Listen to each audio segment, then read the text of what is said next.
Para rekan-rekan sekalian yang dimuliakan Allah Subhanahu wa taala, kita bisa beribadah kepada Allah di siang hari ini, kita bisa mengerjakan salat dan kita bisa menyempatkan waktu yang mungkin hanya sekitar 15 menit untuk mendengarkan ayat-ayat Allah, untuk mendengarkan hadis-hadis Rasulullah, untuk menuntut ilmu, yang mana semua itu kita lakukan, salat, ibadah, dan termasuk duduknya kita pada siang hari ini adalah untuk bisa menggapai surga Allah Subhanahu wa taala, yang mana Nabi sallallahu alaihi wasallam bersabda, "Wa man salaka tariqan yaltamisu fihi ilma, sahalallahu lahu bihi tariqan ilal jannah." Barang siapa yang meniti jalan untuk menuntut ilmu, maka niscaya Allah Subhanahu wa taala akan mudahkan jalannya menuju surga.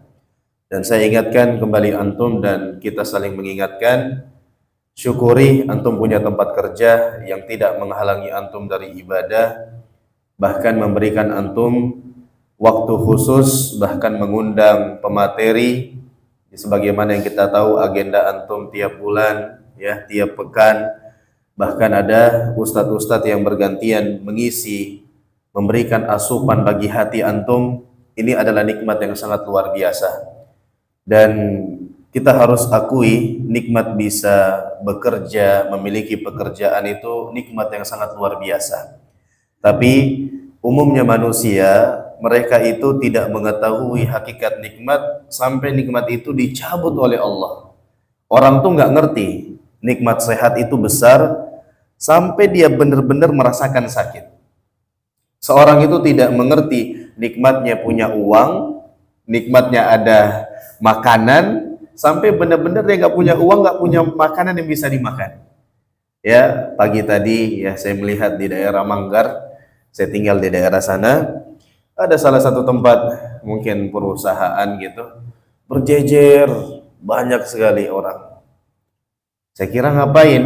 Ternyata mereka melamar kerja di situ. Ada di Manggar dekat Indomaret itu, tempat baru. Banyak sekali berjejer, weh.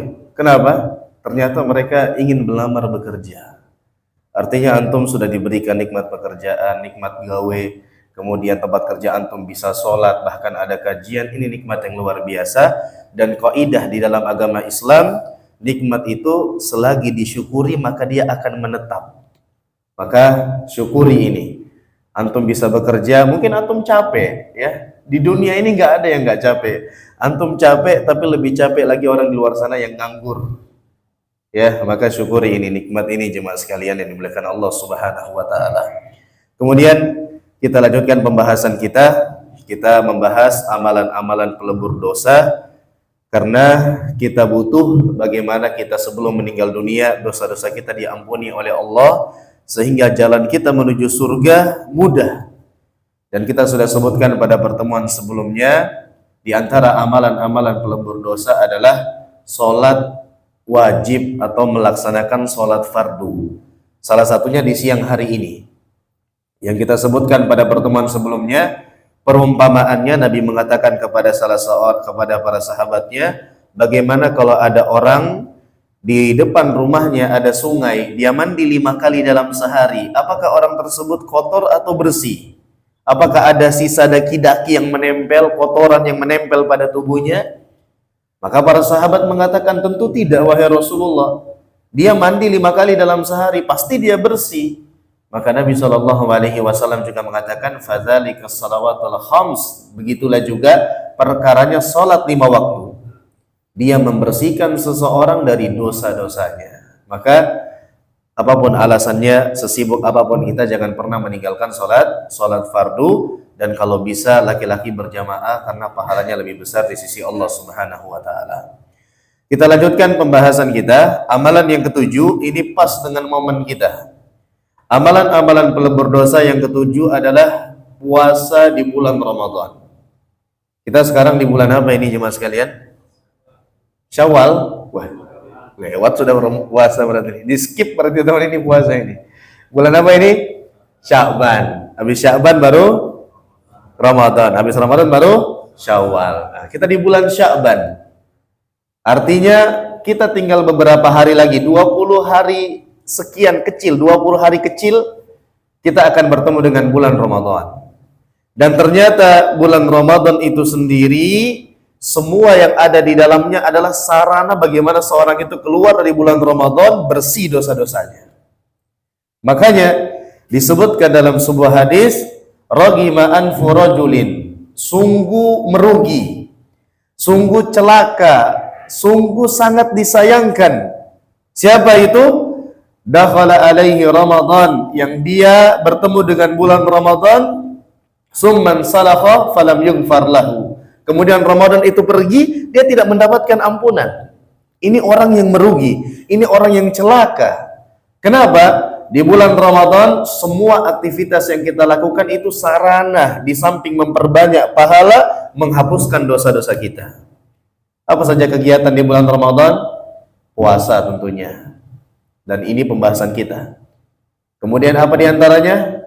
Taraweh, sholat malam. Itu penghapus dosa juga. Bersedekah.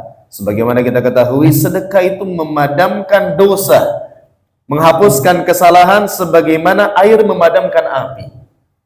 Kemudian zakat fitr membersihkan seseorang. Semuanya di siang dan malam, 24 jam hari-hari di bulan Ramadan, itu semuanya adalah pengampunan dosa. Makanya disebutkan, ada seruan yang menyerukan apabila datang bulan Ramadan, ya baghiyal khair aqbil. Wahai orang-orang yang benar-benar ingin mendapatkan kebaikan, ambillah ini kesempatan ini. Wa ya baghiyasyarr aqsir, dan orang-orang yang menginginkan keburukan, yang suka melakukan keburukan, tahanlah. Jangan sampai Anda melakukan keburukan di bulan Ramadan.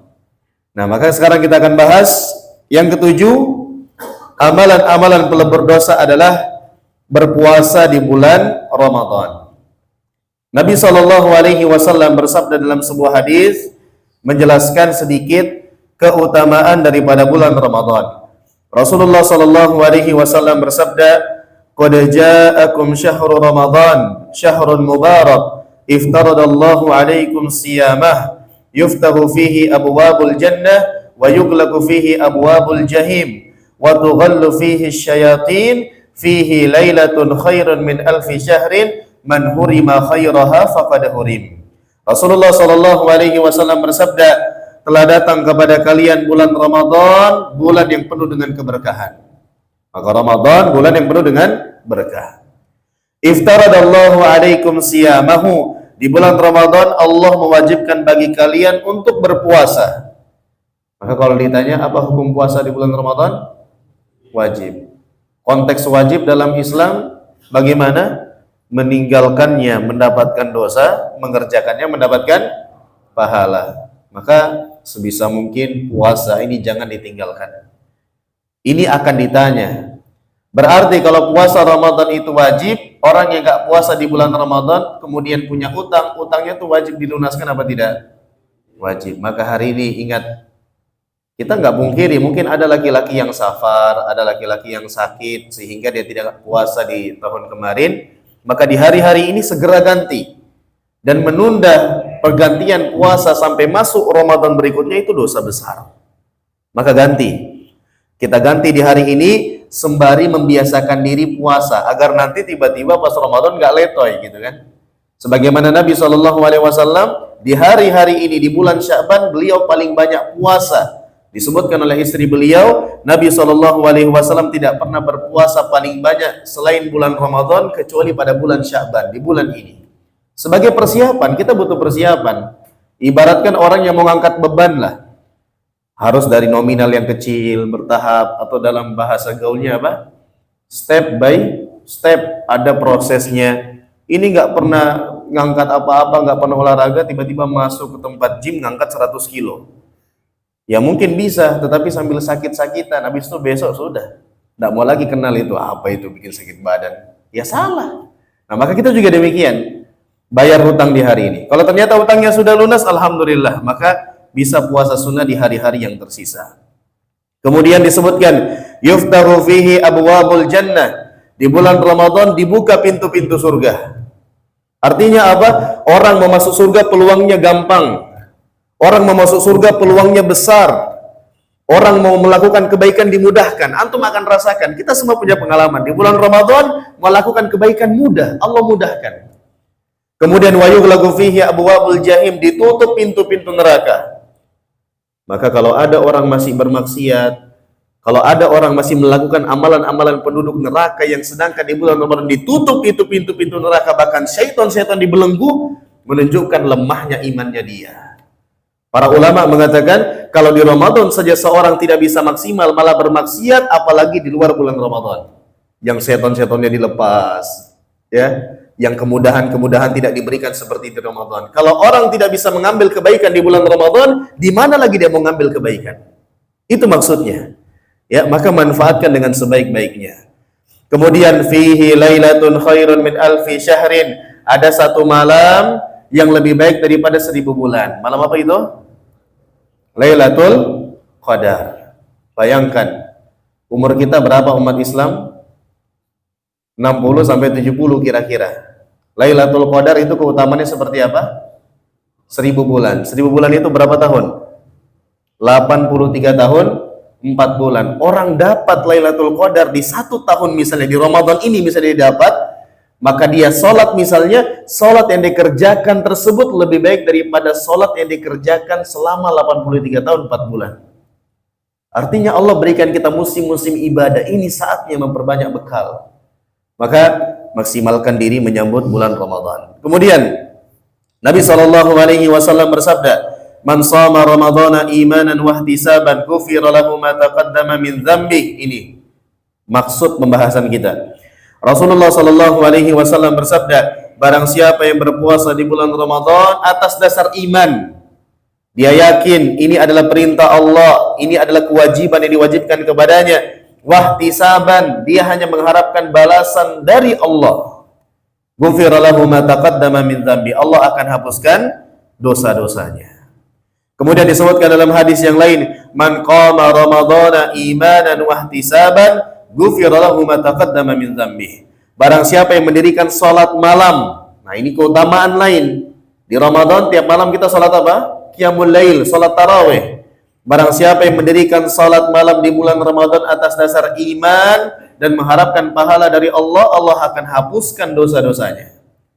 Luar biasa. Kemudian di hadis yang lain, man qama lailatal qadri imanan wa ihtisaban ghufira lahu ma taqaddama min dzambi. Barang siapa yang salat tepat pada malam Lailatul Qadar, menghidupkan malam Lailatul Qadar dengan salat, dengan ibadah, intinya dia hidupkan malamnya semata-mata atas dasar iman dan mengharapkan pahala dari Allah, ghufira lahu ma taqaddama min dzambi. Allah akan hapuskan dosa-dosanya. Kemudian puasa itu amal ibadah yang spesial. Kenapa bisa spesial? Karena ibadah dalam agama Islam, ibadah pada umumnya itu dari 1 pahala dilipat gandakan menjadi 10, dilipat gandakan menjadi 700 kali lipat. Itu balasan amalan-amalan yang lain. Tapi kalau puasa, Allah Subhanahu wa taala mengatakan illa saum, kecuali puasa. Fa innahu li wa ana ajzi bihi, karena puasa itu khusus untukku kata Allah. Maka aku yang berikan balasan langsung. Artinya pahala puasa ini sangat besar. Ya, maka jangan sampai kita melalaikannya. Dan jangan sampai ada di sini yang memiliki keyakinan kan satu kebaikan dikali 10, Ustaz. Jadi saya puasa cukup 3 hari. Di hari pertama, di hari 15 atau di hari 10 sama nanti terakhir. Cukup sudah itu, Ustaz. Kita katakan tidak. Ya, berdosa. Terus kemudian jangan sampai memiliki pemahaman puasa setengah hari, tiap hari setengah hari. Terus dia anggap nanti digabungnya, berarti saya dapat 15. 30 dibagi 2 berapa? 15. Jangan sampai demikian, ya. Puasa dengan sebagaimana yang kita diharuskan oleh Allah. Terus kemudian diingatkan di sini, tatkala kita berpuasa, puasa yang paling rendah itu hanya sekedar menahan lapar dan haus. Kalau kita puasa, yang kita tahan bukan hanya mulut kita dari makan dan minum, bukan hanya kemaluan kita dari berhubungan badan, tapi yang kita tahan adalah semua tubuh kita. Kita tahan dari hal-hal yang diharamkan oleh Allah. Karena Nabi SAW bersabda, Rubba sha'imin hadzuhu min siyami ilju' wal atash. Betapa banyak orang yang puasa hanya dapat lapar dan haus saja. Kenapa? Dia puasa, maksiat jalan terus. Nah, maka ini demikian jemaah sekalian yang dimuliakan Allah Subhanahu wa taala. Semoga Allah pertemukan kita dengan bulan Ramadan, dan ingat, Ramadan adalah ajang kita memperbanyak pahala dan ajang kita meleburkan dosa-dosa kita. Ada 4 yang antum harus perhatikan. Ini saya singkat saja. Di hari-hari ini perbanyak taubat dan istighfar. Karena itu yang memudahkan kita ibadah. Karena dosa menghalangi kita dari kebaikan. Kemudian yang kedua, siapkan ilmu. Antum pasti lihat nanti di media sosial atau di masjid-masjid rumah antum, daurah, kajian persiapan Ramadan hadir supaya antum punya ilmunya. Tidak lagi antum memiliki keyakinan, kalau kita nangis batal puasa. Nah, harus cari ilmunya ini. Nah, terus kemudian yang ketiga, siapkan amal dari sekarang. Semua itu butuh proses. Hari ini perbanyak amal pelan-pelan, mulai baca Al-Quran, di bulan Ramadan bisa kita maksimal. Terus kemudian yang keempat, jangan lupa berdoa. Karena kunci kekuatan seorang beriman berdoa. Di hari-hari ini antum mungkin sudah sering dengar banyak yang mengucapkan, khatib mengatakan, Allahumma baligna Ramadan. Ya Allah, pertemukanlah kami dengan bulan Ramadan. Siapkanlah bekal-bekal ini. Semoga Allah pertemukan kita dengan bulan Ramadan. Kita keluar dari bulan Ramadan, dihapuskan dosa-dosa kita, ditinggikan derajat kita, diperbanyak bekal pahala kebaikan kita, dan semoga kita semua berkumpul bukan hanya di dunia, tapi yang terpenting hingga ke surga Allah Subhanahu wa taala. Amin ya rabbal alamin. Demikian yang bisa